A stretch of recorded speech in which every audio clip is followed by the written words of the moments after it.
Welcome back to another edition of Research Fantasy presents our MLB DFS hitter picks for Thursday, August 3rd, 2017. It is closing in on the NFL season, and we are going to put this baseball season to rest. I cannot wait for the day. Extremely excited last night to have rostered both Charlie Blackmon and Corey Seager in absolutely fantastic matchups, only to have them return a combined 0 points. But that's baseball, and stats don't matter in baseball, only guessing does.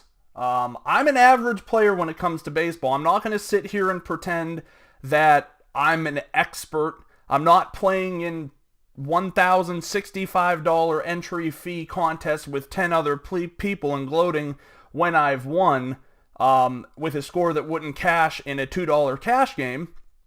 But nonetheless, it's still frustrating when you pour hours of research into something and find exactly who should be the right play, confirmed by almost 25% ownership in every tournament I was in. Maybe not Seager, but definitely Charlie Blackmon. It's just that irritation that doesn't take place. If you have Le'Veon Bell going up against the Cleveland Browns, you are not going to get 0 points. You are highly unlikely to get less than 10 points. You are 80% certainty going to get 20 plus fantasy points on DraftKings because he's going to rack up at least 5 catches. He's probably going to score. This is the point that I'm trying to drive across. Baseball, in comparison to all other sports, is so much more variance. And in terms of bankroll management, it's almost insane to try to stabilize yourself through baseball. Because I've gone entire seasons, literally last year, one of my worst seasons ever for baseball, won $20,000. Because I dinged 2 tournaments, otherwise I was on the wrong side of variance every single time. I'm not the only one. So, feel free to drop a comment about your frustration.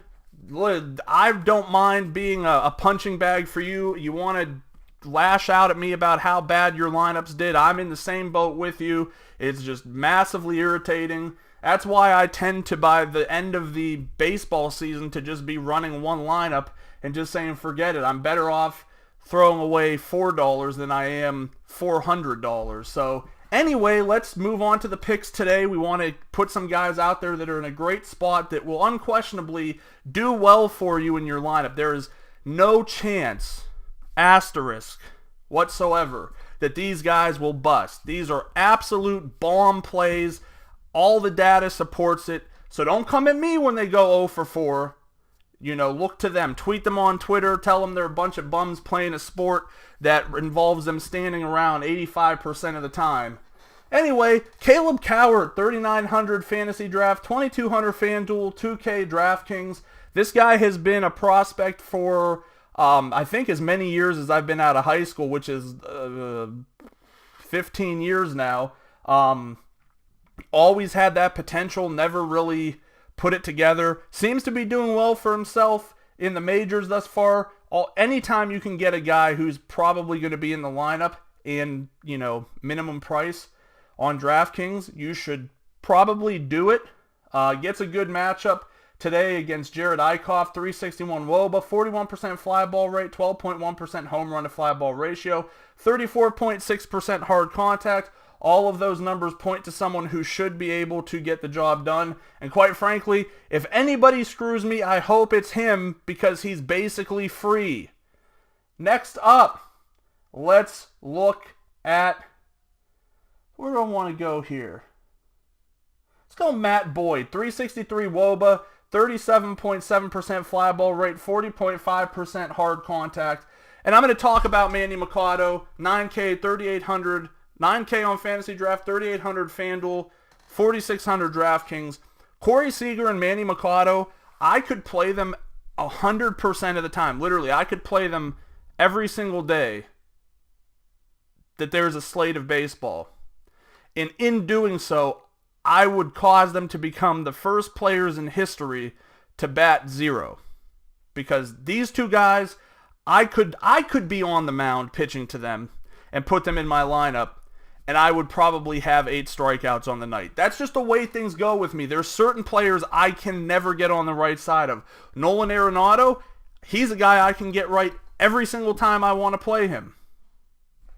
Just happens. Giancarlo Stanton, he's another guy I can get on the right side of. Elvis Andrus, all the time when I'm like, I need to play Elvis Andrus, the guy comes through for me. Manny Machado, in a great matchup like this, I'm thoroughly convinced he's going to go 0 for 4 with 3 strikeouts, but the numbers suggest he should be a good play. So we'll see if reality or the statistics balance Machado out tonight. We'll see which one wins.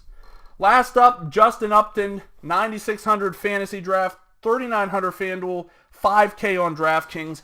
Maddening to me that this guy has basically been the most consistent hitter on the Tigers team. Home runs, you expect that. That's kind of Upton's bag. But to be the most consistent hitter for average over guys like Miguel Cabrera, it's astounding to me. He gets Chris Tillman. Guys, I'm just here to tell you, if you can't succeed against Chris Tillman, if we pick the night to put a lot of faith into guys against Chris Tillman, and he goes out there and throws 6 innings and 8 strikeouts, I don't know what I'm going to do. I can tell you that the video tomorrow will be very interesting. That's a guarantee. But Upton profiles well. Tillman, 403 WOBA, 40.9% fly ball rate, 20.4% home run to fly ball ratio, 37.6% hard contact. All the pieces look like they should come together for Upton tonight. Whether he gets it done or not will be a different story. Wrapping it up, Kaleb Cowart, Manny Machado, Justin Upton, 3 of my favorite tournament plays. Hopefully they can score above a combined 10 tonight. That will be fantastic. Thanks for watching. Make sure to subscribe to our YouTube channel below. Head over to researchfantasy.com. Show us some love there. Like us on Facebook. Follow us on Twitter at Research and Win. And join us again tomorrow.